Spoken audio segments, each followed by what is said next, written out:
នោះដែលគេចង់ចាកចេញទោះចិត្តទុំនឹងស្រឡាញ់គេខ្លាំងមានតែបណ្ដោយមិនបាច់ប្រឆាំងកុំបាច់រៀបរំឲ្យគេទៅចូលតាំងពីដំបូងគេអ្នកចាប់ដើមជាអ្នកផ្សំផ្សើមស្នេហានេះឡើយស្នេហ៍នេះឆាបឈួលដូចភ្លើងចំបើស្នេហ៍ខ្ញុំកើតឡើងអ្នកចង់ចាកចេញ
ស្នេហា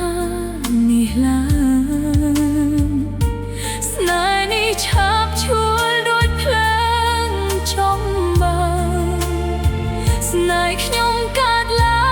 ងអ្នកចង់ចាកចេញ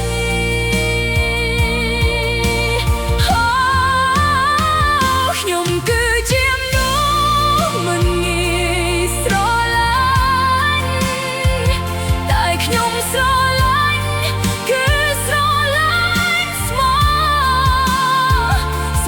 ចិត្តលះបង់ជូនបងទាំងអ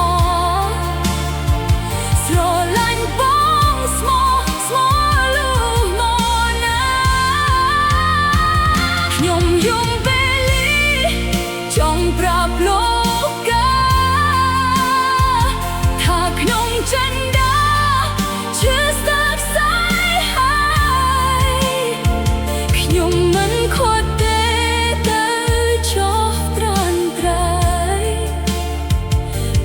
ចង់ទៅហើយតើខ្លួនដេកបា